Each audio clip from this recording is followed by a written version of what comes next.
Hermanos, buenos días. Damos gracias a Dios porque nos permite nuevamente reunirnos en este domingo 8 de noviembre para seguir con el estudio en la epístola a los Colosenses, rogando al Señor que en esta mañana la palabra que nos dará nos siga alimentando espiritualmente, reconfortando nuestra fe y entendiendo las situaciones que pasaba esta iglesia de las herejías que estaban tratando de infiltrarse y que también pues en este tiempo también pudiera haber esas situaciones en nuestras vidas que están impidiendo que ustedes y yo podamos disfrutar y gozar plenamente a Cristo, que es total y no necesitamos nada estando Él presente en nuestras vidas. Así que damos gracias a Dios porque aún ustedes que está conectado y aquellos que después se conectarán, pues rogamos que el Señor también hable a sus corazones, hable a sus vidas y que la palabra que nos dará en esta mañana sea de gran bendición para cada uno de ustedes y que la palabra que nos dará podamos aplicarla en nuestras vidas. No basta solamente con oírla, sino que también la podamos llevar a la práctica, ¿verdad?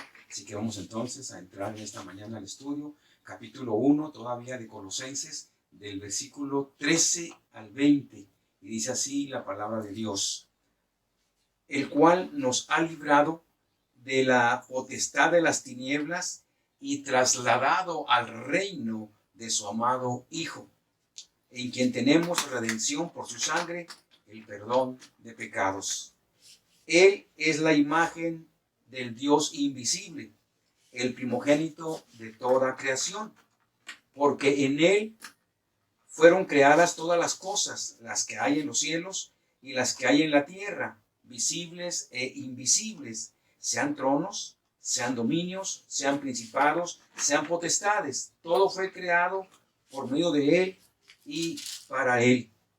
Y Él es antes de todas las cosas, y todas las cosas en Él subsisten.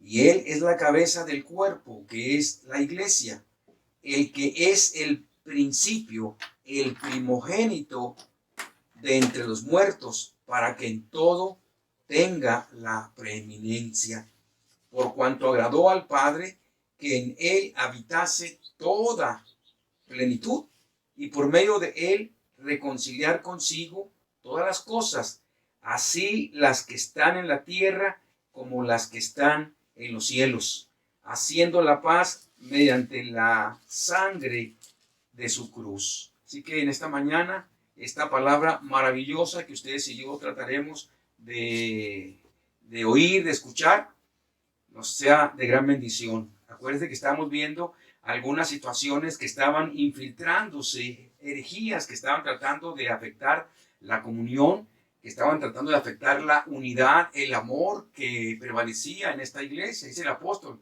en pasajes anteriores, él dice, he oído de todo ese ambiente espiritual, toda esa plenitud de la vida del Espíritu Santo en la vida de ustedes, pero también él les advierte de estas herejías que también él escuchó que estaban tratando de minar esa armonía dentro de la iglesia. Y él les dice, ¿verdad? El misticismo oriental, el legalismo de los judíos y las filosofías griegas.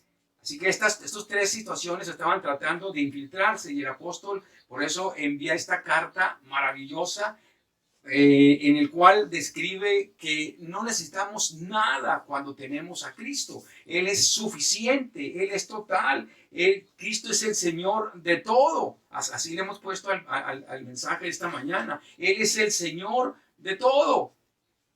Para contrarrestar todo lo que estos falsos maestros estaban tratando de enseñar en la iglesia de Colosas. Y dice el versículo 13 y el 14, ahí habla de la superioridad, la preeminencia, la supremacía de Cristo por sobre todas las cosas. Aquí el problema era el pecado. El problema es el pecado que no puede ser resuelto por un filósofo o un maestro religioso. 13 y 14 habla de la situación del pecado que tenemos todos y dice que nadie más que Cristo puede solucionarlo. Ningún filósofo ni un gran maestro, por más poderoso y secretos de cosas espirituales que pueda decir que tiene, no te lo puede solucionar. Solamente el Señor Jesús es el único, aquí en estos dos pasajes, el que puede darte la salvación, el único que puede perdonar tus pecados, no importa cuáles hayan sido. Así que el apóstol anima a esta congregación para que se centren en eso, en la obra maravillosa que hizo Cristo a favor de ellos. Y así nosotros también centrarnos, no haciendo caso, como decíamos la semana pasada, de las filosofías huecas que oímos todos los días, de los ataques que oímos también usted y yo, de otras alternativas para llegar a Dios. No, usted y yo en estos dos versículos dice que Cristo es el único que tuvo y tiene y tendrá el poder para seguir perdonando los pecados, no solamente de esa generación, sino a través de todos los tiempos y hasta el final que Él venga. Es el único Salvador de este mundo. Dice el versículo 13, el cual nos ha librado de la potestad de las tinieblas. ¿Qué está diciendo en esta palabra librado? Él nos ha librado. ¿Qué es librar? ¿Qué significa la palabra librar? Significa rescatarnos del peligro. ¿Cuál peligro? El peligro de pasar la eternidad separados de Dios. Él nos ha librado de eso. Oiga, es maravilloso este pensamiento que nos da la palabra de Dios en esta mañana. Nos ha librado también de los poderes de Satanás, de las tinieblas. Él nos ha librado, dice el versículo, ¿no? El cual nos ha librado de la potestad de las tinieblas y trasladado al reino de su Hijo amado. Así que nos ha librado. En estos dos versículos, el apóstol anima a esta congregación y nos anima a nosotros sobre cuatro cosas que hizo Cristo a favor de esa generación, a favor de nosotros presente y a favor de las generaciones que seguirán después de nosotros. El primero dice, nos trasladó. Bueno, nos ha librado. Es el primero, ¿eh? Nos ha librado de la potestad de las tinieblas a su luz admirable. Y luego dice la segunda, nos ha trasladado. Nos ha trasladado del reino de las tinieblas al reino de su Hijo amado. Nos ha trasladado. ¿Qué significa trasladar? Palabras muy interesantes que nos da el apóstol. Dice, deportación de un país a otro. Eso sucedió. Nos trasladó, nos rescató, nos libró y nos cambió de destino eterno. No solamente cambiamos de dirección cuando estamos aquí en esta tierra, aquí también cambiamos de dirección, de rumbo, de destino total y completo. Y lo dice que también Cristo nos libró de la esclavitud para luego ayudarnos. Es interesante. Cristo no solamente nos libró de la esclavitud y nos dejó, ahí se va a la deriva, como ustedes, háganle como ustedes quieran. No. Yo creo que cuando Él nos ha trasladado de las tinieblas a su luz admirable, cuando nos ha librado y rescatado y trasladado, no nos dejó a la deriva. Bueno, ya hice la obra que tenía que venir a hacer, a ver cómo le van a hacer ustedes. No, Dios no es así. Acordémonos allá cuando saca a Dios al pueblo de Egipto, cuando salen ellos de Egipto con mano poderosa, dice la Escritura, liderados por Moisés. Dice la Escritura allá en Éxodo 13, 17 al 22, dice que cuando ellos salieron, Dios le dice a Moisés, no te vayas por el camino que se conoce, porque a lo mejor pueden encontrar a enemigos, y como Israel no es un pueblo de guerra, porque por 400 años estuvieron solamente esclavos y trabajando para Faraón, no saben defenderse, y a lo mejor van a tener miedo, y se van a querer regresar. Moisés, mejor desvíalos por el desierto y llévalos a acampar enfrente del Mar Rojo. ¿Verdad? Algo ilógico. Pero dice la Escritura que Faraón se da cuenta y dice, están perdidos estos judíos, se perdieron en el desierto, han caído en mis manos, ¿por qué los dejamos ir? Y arma su caballería que todavía le queda y van en pos de los judíos. Y están ellos tranquilos, acampando allí a un lado del Mar Rojo, disfrutando la presencia de Dios a través de esa nube que les guiaba y les protegía en el día y de esa columna de fuego por las noches. Estaban ahí felices y contentos cuando ven que llegan los egipcios y entonces murmuran y claman a Dios y dicen a Moisés: Moisés, ¿para qué nos trajiste? Te dijimos que no queríamos venir. Queríamos mejor ser esclavos por toda la vida allá a los egipcios, porque así podíamos comer y tener muchas cosas, pero aquí en el desierto vamos a morir, te lo dijimos. Pero dice Moisés: no tengan miedo. Ustedes van a ver de qué manera Dios va a pelear por ustedes. Solamente estén quietos y vean. ¿Qué maravilloso es eso? Cuando Dios nos traslada, no te deja a la deriva. No te deja. Él dice que te va a acompañar. De hecho, ¿se acuerdan cuando estudiamos Filipenses? Dice que si Él comenzó esa buena obra en usted y en mí, Él la va a perfeccionar, la va a terminar hasta el día de Jesucristo. Así que es una garantía y una promesa que cuando Dios nos traslada de las tinieblas, cuando nos libra, cuando nos rescata, no nos va a dejar allá a la deriva a ver cómo van. Él promete estar con nosotros. Y eso era algo maravilloso que el apóstol quería que estos hermanos de Colosas se les quedara en sus mentes y en sus corazones. No lo que les prometían esos falsos maestros. Ellos no podían darles lo que Cristo les estaba dando. Y más adelante Él les dice, ¿verdad?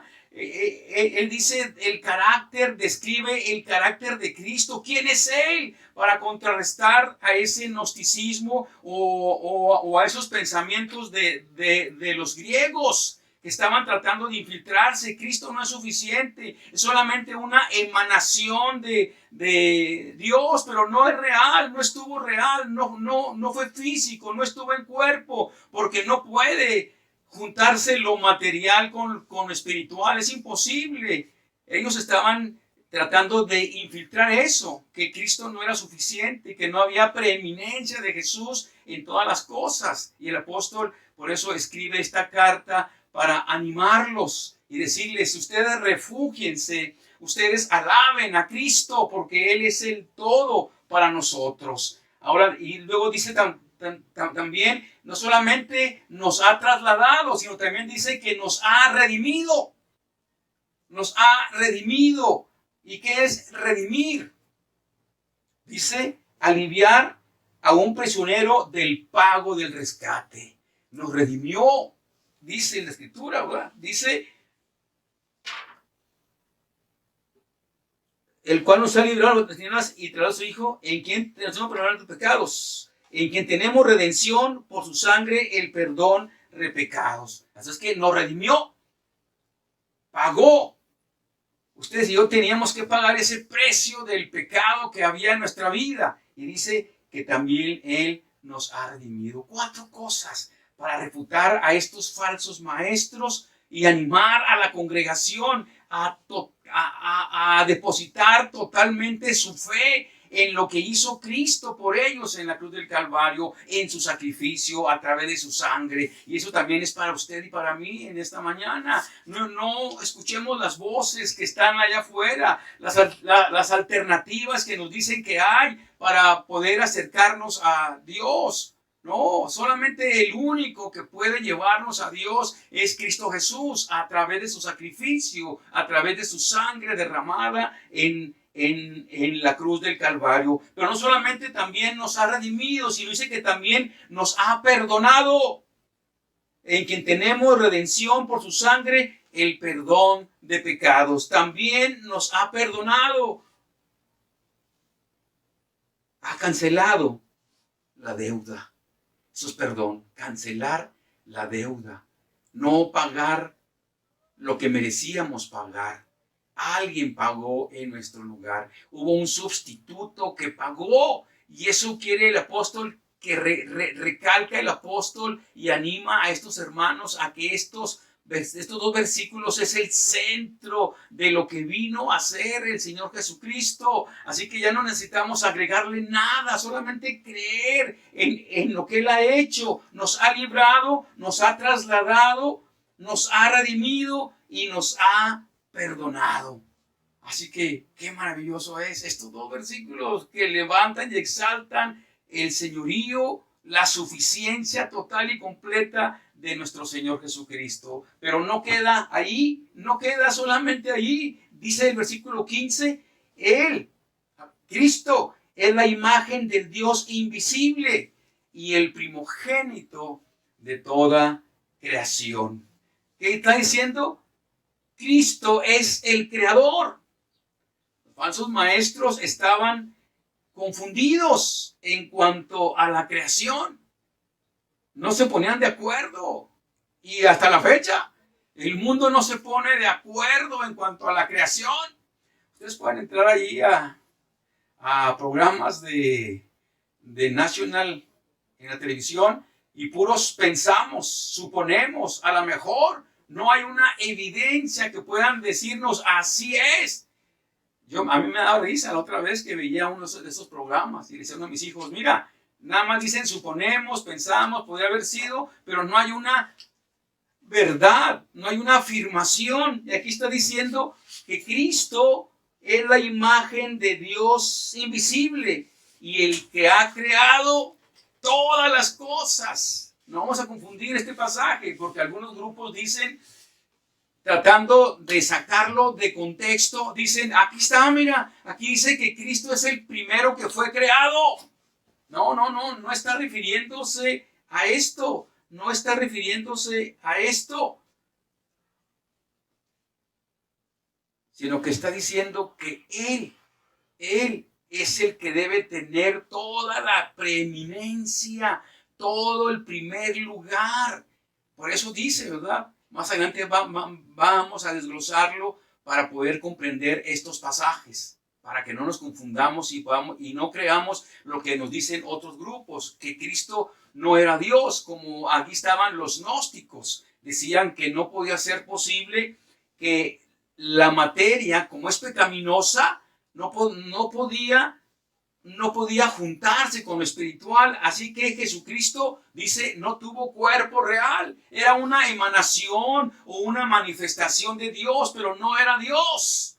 Oiga, y eso hace 2000 años. Ahora, ¿cuántas alternativas estamos oyendo nosotros? Los falsos cristos, que aquí está un falso Mesías, que aquí está hasta una mujer que es Mesías, y tantas situaciones que estamos oyendo, y hacen milagros tremendos y poderosos, y han engañado a mucha gente, porque no han leído las Escrituras. Por eso la palabra de Dios nos dice que tenemos que atenderla, porque ella nos va a enseñar, nos va a corregir, nos va a instruir, nos va a redarguir, de acuerdo a Timoteo, ¿verdad? Así que es un tesoro que tenemos ustedes y yo, la palabra de Dios. Ahora, esto de que Jesucristo no era real, provocó y sigue provocando hasta la fecha un ascetismo extremo o un libertinaje. ¿Por qué? ¿Por qué? Decían ellos, si tu cuerpo es pecaminoso, o lo disfrutas o lo esclavizas. Para eso fue hecho el cuerpo, para pecar, así que dale rienda suelta. O guárdalo, apártalo, a tal extremo que vinieron los ascetas que se divorciaron de toda relación con el mundo y vivieron una vida sola, absteniéndose de muchas cosas buenas que Dios había creado para el hombre por esta situación. Así que tenemos que estar en el centro. Dios sí anhela. Dios nos formó. Él nos dejó aquí para disfrutar su creación dentro de sus parámetros, dentro de lo que Él ha ordenado. ¿De qué manera podemos disfrutar ustedes y yo esta creación? Así que el proyecto de la creación no se refería a tiempo. Él fue el primero creado. No, se refería a un lugar y posición. Él fue el primero, dice más adelante, que resucitó para que en todo Él tenga el primer lugar. Pero no está hablando de tiempo que fue creado ahí, sino ya no fuera Dios. De hecho, dice Juan, ¿verdad? Dice Juan que el que niega que Jesús vino en carne es el anticristo, porque no creen que Jesús vino en carne. Y la Biblia está llena de pasajes que dicen que vino en carne. Amén. Así que Cristo no fue el primer ser creado, es el creador de todo, el primero en todo. Dice el siguiente versículo, dice, Él es la imagen invisible, la imagen que no se puede ver, la imagen que representa una revelación exacta de quién es Dios. Mire qué dice Hebreos 11:3. Mire lo que dice Hebreos 11:3. Dice, Él es el resplandor glorioso de Dios, la imagen misma de lo que Dios es, y el que sostiene todas las cosas con su palabra poderosa. Después de limpiarnos de nuestros pecados, se ha sentado en el cielo a la derecha del trono de Dios. Se ha sentado a la derecha del trono de Dios. Pero ahí está diciendo, ¿no?, que Él es el resplandor glorioso de Dios. Es la imagen y el que sostiene todas las cosas. Luego dice allá en Juan 1:18, nadie ha visto jamás a Dios. El Hijo único, que es Dios y que vive en íntima comunión con Él, con el Padre, es quien nos lo ha dado a conocer. Oiga, qué tremendos pasajes nos da la Escritura en esta mañana para refutar a estos grupos que estaban tratando de desvirtuar, quitarle la gloria y la honra al único que es digno de recibirla. Y si eso pasaba en aquel tiempo, cuanto más hoy, ¿verdad? Tantas religiones que hay, tantos grupos que hay, que han desmerecido y han puesto en baja estima el sacrificio de Cristo Jesús. Y dice Juan, también Juan 14:9, Jesús le contestó, Felipe, hace tanto tiempo que estoy con ustedes y todavía no me conoces. El que me ha visto a mí, ha visto al Padre. ¿Por qué me pides que les deje ver al Padre? El que me ha visto a mí, ha visto al Padre. Porque el Padre y yo uno somos. Oigan, pasajes que nos alientan y nos animan a creer en el Dios Todopoderoso que estamos tratando de seguir mientras estamos en esta tierra. Así que qué maravilloso es esta epístola a los Colosenses para refutar todos estos pensamientos contrarios a lo que es disfrutar y vivir la vida de Cristo en alegría, en armonía, en poder, porque Él nos ha dado poder, dice, ¿verdad? Porque Él es la imagen exacta y es la revelación exacta de Dios que ustedes y yo necesitábamos. Dice el versículo 16, porque en Él fueron creadas todas las cosas, las que hay en los cielos, las que hay en la tierra, visibles e invisibles, sean tronos, sean dominios, sean principados, sean potestades, todo fue creado por medio de Él y para Él. Todo fue creado por Él. ¿Qué dice Juan 1:3? ¿Qué dice Juan 1:3? Dice, todas las cosas por Él fueron hechas y sin Él nada de lo que ha sido hecho fue hecho. Todas las cosas por Él fueron hechas. Así que no puede ser posible que si Él es el creador de todas las cosas, Él sea el primer ser creado. No sería Dios entonces. Porque ¿cómo puede un ser humano creado crear las cosas. Pero aquí está diciendo, ¿verdad? Refutando esto, ¿verdad? Que Cristo era solamente una emanación de Dios, que no era real, que era un espíritu. No, Él era un ser humano, como usted y yo. Y eso es maravilloso cuando reflexionamos en esta posición.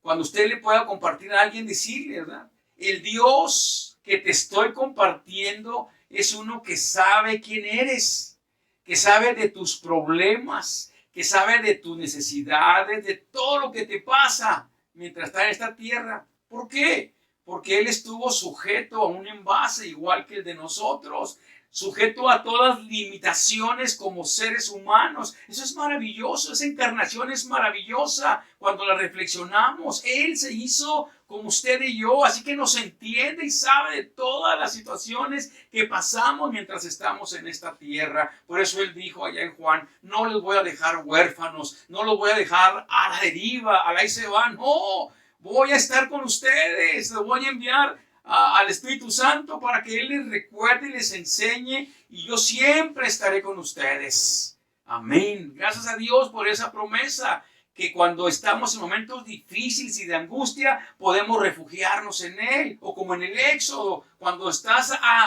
atravesando por situaciones en las cuales dices no hay salida. En Israel estaba el desierto y los egipcios, y aquí estaba el Mar Rojo. ¿Para dónde nos vamos? A veces nos lleva Dios a esas circunstancias y situaciones, pero aún en esas situaciones difíciles dice Dios, yo estoy contigo. No temas, espera, ve lo que yo voy a hacer. Lamentablemente nosotros no desesperamos y buscamos otras alternativas, otras maneras de sacar el problema, queriéndole ayudar a Dios muchas veces. Cuando Él dice, espérate, déjame actuar, ve de qué manera voy a solucionar tu situación. Así que, ¿cómo no alegrarnos y gozarnos? Igualmente con el apóstol cuando escribe a esta iglesia, Él es el que ha creado todas las cosas. En Él, para Él y a través de Él. Es en la esfera en que existen todas las cosas. En Él, para Él y a través de Él. Es el agente por el cual llegamos a ser, y aquel para quien fueron creados. Los falsos maestros decían ellos, todas las cosas necesitan una causa primaria, una causa instrumental y una causa final.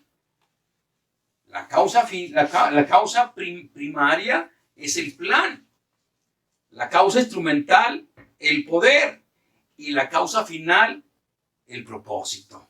Eso decían ellos, ¿verdad? Pero nosotros, ellos decían que para poder entender todo esto de la creación, había una causa primaria, una causa instrumental y una causa final. Pero nosotros decimos que la causa primaria para nosotros es el plan de Dios. La causa instrumental es el poder.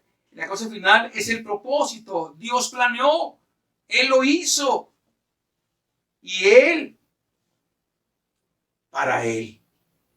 Él lo planeó, Él lo hizo y para Él.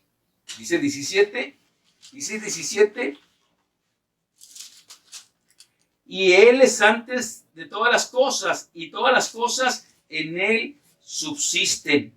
Todas las cosas en Él subsisten, todas las cosas en Él están unidas. Cristo hizo todas las cosas. Las controla y las sostiene. Hizo todas las cosas, las controla y las sostiene. Un hombre no podría hacer eso. Solamente alguien superior, alguien con un poder tremendo para hacer esto posible, crear toda la creación, sostenerla, guardarla y recrearla para Él mismo. Él es el objeto de la creación, no somos nosotros, no, los hombres, el hombre no somos el centro de la creación.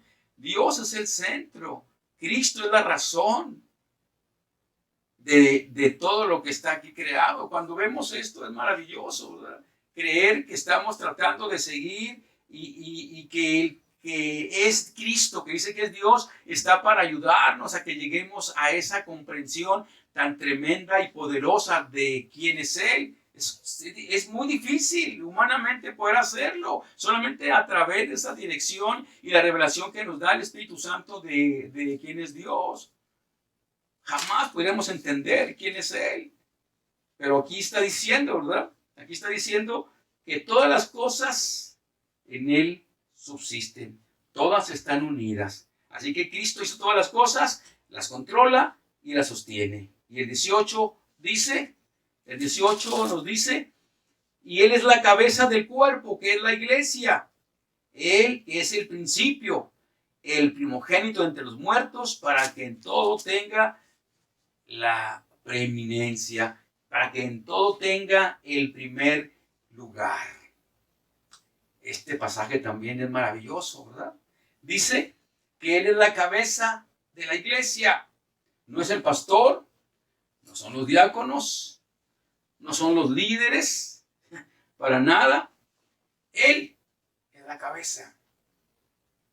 Y hay muchos símbolos para referirse a la iglesia, pero este del cuerpo es maravilloso. Dice Romanos 12, 4 y 5, dice, porque la manera que en un cuerpo tenemos muchos miembros, pero no todos los miembros tienen la misma función. Así nosotros, siendo muchos, somos un cuerpo en Cristo y todos miembros los unos de los otros. 1 Corintios 12, 14 dice, además, el cuerpo no es un solo miembro, sino muchos. Así que es maravilloso este símbolo que nos da el apóstol cuando dice que Cristo es la cabeza de la iglesia, la cabeza del cuerpo que es su iglesia, que somos usted y yo. Así que Cristo es la cabeza, y en griego cabeza quiere decir origen y fuente. Así que Cristo es el origen de la iglesia y la fuente. Y aquí vamos a hablar un poquito así rápidamente de los dos términos de la iglesia. Iglesia universal, todos los santos de todos los tiempos, una iglesia invisible que no se ve, pero que Cristo sabe que existe esa iglesia, y la iglesia en un lugar local, la iglesia local en diferentes ciudades y lugares. Los dos términos, pero de los dos es la cabeza, Cristo. Por eso tú no puedes decir, yo solamente soy de la iglesia universal y no tengo ninguna relación ni responsabilidad ni nada con una iglesia local. No, espérate. Dios también habla de una iglesia local. Aparte de la universal, de la invisible, del espiritual, dice que hay una iglesia local en la cual tú tienes que funcionar y tienes que tener un compromiso, porque a través de ella, aquí en la tierra, mientras estamos aquí, tú vas a crecer, te vas a desarrollar, vas a aportar para extender el reino de Dios aquí en la tierra. Es uno de los propósitos grandes de la iglesia, el hacer discípulos, el crecer en una iglesia local. Así que tú no puedes decir, yo no pertenezco ni quiero estar en ninguna iglesia. No, espérate. Cristo murió por la iglesia local, por una iglesia en esta tierra, en este mundo. Así que es maravilloso este concepto también de la iglesia local, porque por ella vino a morir Cristo.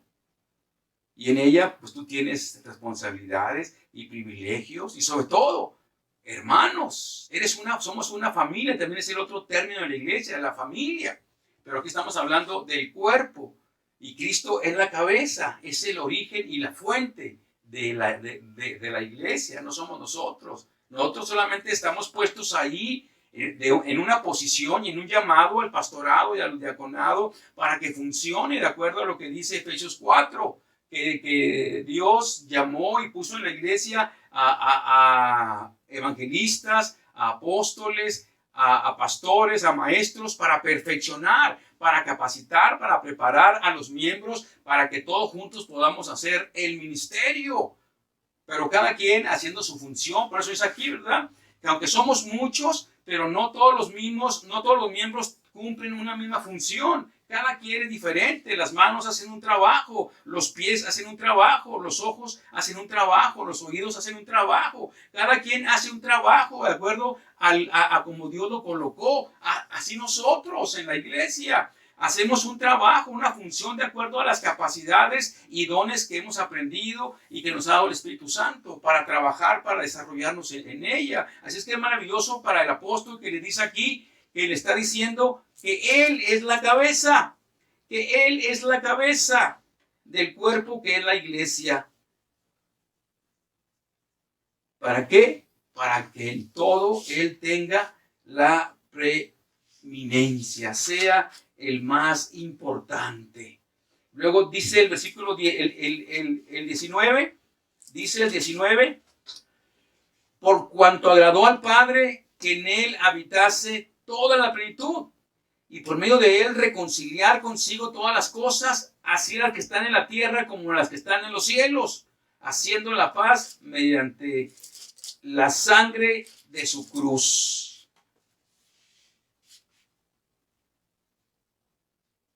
Él es el amado del Padre.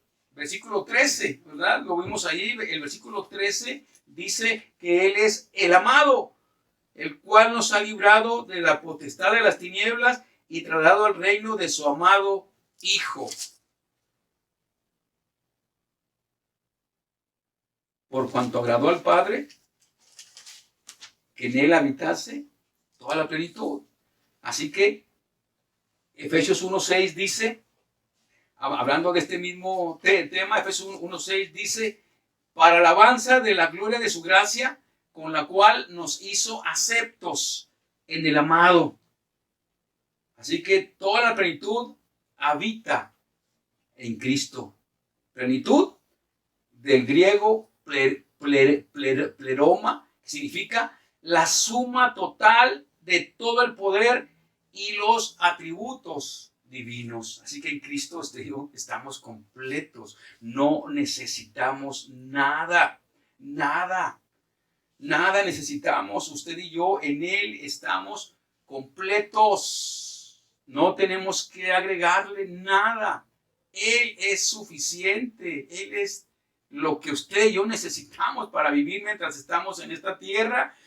Pero cuando estemos con Él, pues ya no habrá problema. Ya le conoceremos tal como Él es y veremos y viviremos en su propósito eterno que Él planeó para su iglesia.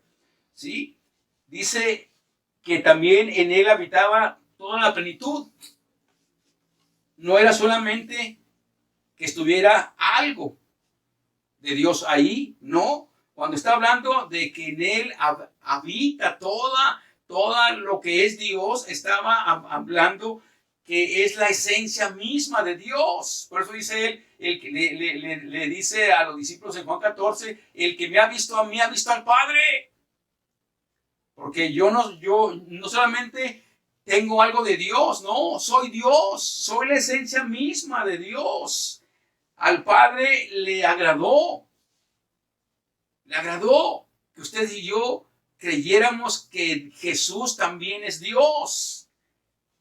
Juan 1:16, ¿qué nos dice? Juan 1:16 dice, porque de su plenitud tomamos todos, y gracia sobre gracia. De su plenitud tomamos todos, y gracia sobre gracia. En Cristo, Dios nos reconcilió con Él. En Cristo Dios nos reconcilió. De acuerdo a 2 Corintios 5:19, dice que Dios estaba en Cristo reconciliando consigo al mundo, no tomándole en cuenta a los hombres sus pecados, y nos encargó a nosotros la palabra de la reconciliación. Así que es maravilloso esta escritura que Él nos da, y por medio de Él reconciliar todas las cosas. Él nos reconcilió a nosotros, pero también reconcilia todas las cosas. Fue a través de su muerte que se hizo la paz entre Dios y el hombre. Pero mire, aún más, esta reconciliación en Cristo afecta afecta a todo el universo. Oiga, es tremendo esto. Si Cristo fuera solamente un hombre o alguna emanación de Dios, no podría reconciliar al hombre y al universo consigo mismo. Aquí está hablando ya de algo que es inimaginable para nuestra mente. Si no solamente con la Vía Láctea, que podemos mirar un pedacito, es enorme. Ahora imagínense cuando está diciendo aquí el escritor, inspirado por el Espíritu Santo, que no solamente nos reconcilió a nosotros, sino que reconcilió a todo el universo. ¡Wow! ¡Qué maravilloso es este Dios, al cual no es una emanación, no es una manifestación de Dios, es Dios mismo haciéndose hombre y viviendo entre nosotros para ayudarnos a comprender quiénes son ellos y lo que tiene destinado y el propósito que tiene para nosotros. Qué maravillosa palabra. Finalmente dice, Jesucristo se ha encargado de todas las cosas. Por Él subsisten, por Él se sostienen. Nada pasa desapercibido de su mano, de su pensamiento. ¿Qué pensamiento tan tremendo es esto? Si lo viviéramos todos los días usted y yo, ¿de qué nos preocuparíamos? Así como otra vez repito lo del Éxodo. Dijo Dios, yo estaré con ustedes. Y en el día estaba a través de esa nube, en la noche estaba a través de esa columna. Así que dice Dios, yo estoy contigo todos los días. Dice Jesús, allá en Mateo 28, 20, dice, he aquí yo estoy con ustedes todos los días, hasta el fin de este mundo. Así que cuando vengan las situaciones difíciles, adversas, las circunstancias, lo que estamos pasando, tenemos que refugiarnos en esta palabra. Él dijo, yo estoy con ustedes todos los días hasta el fin de este mundo. Así que si Jesucristo se ha encargado de todas las cosas, todo lo que necesitamos es Cristo, nada más. Todo lo que necesitamos es Cristo. No podemos agregarle ni quitarle nada. Él es suficiente. Y Dios se agrada cuando le damos el honor y el lugar de importancia a su Hijo Jesucristo. Mira lo que dice el último versículo allá en Juan 5, 23. Dice, para que todos honren al Hijo como honran al Padre. El que no honra al Hijo, no honra al Padre que le envió.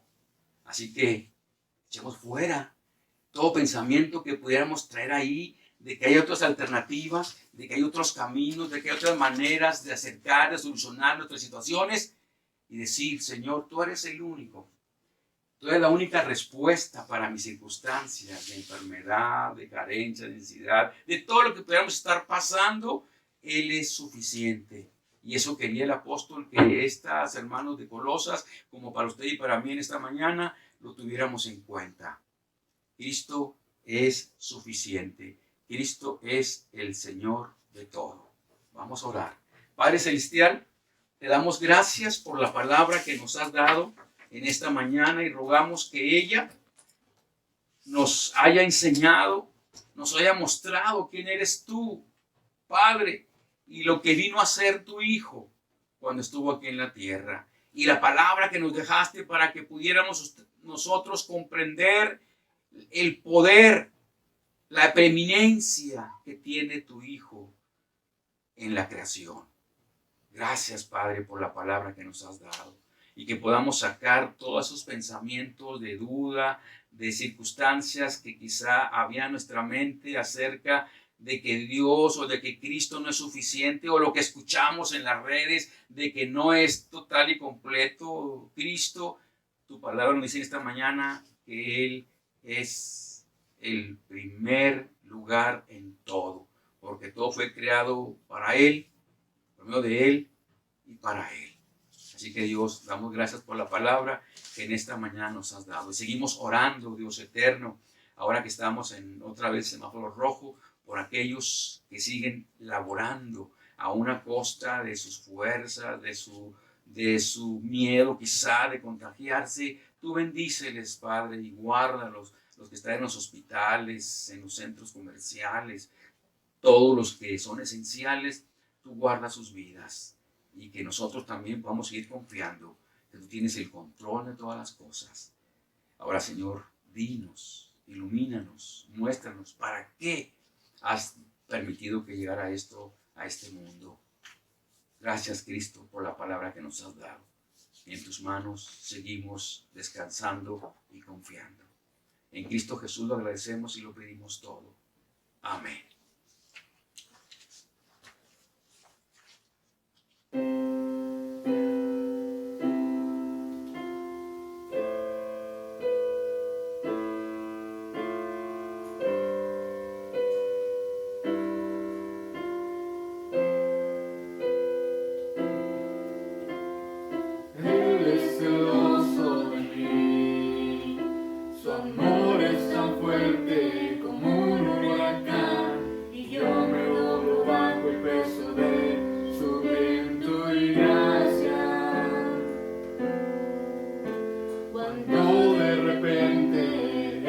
Aflicciones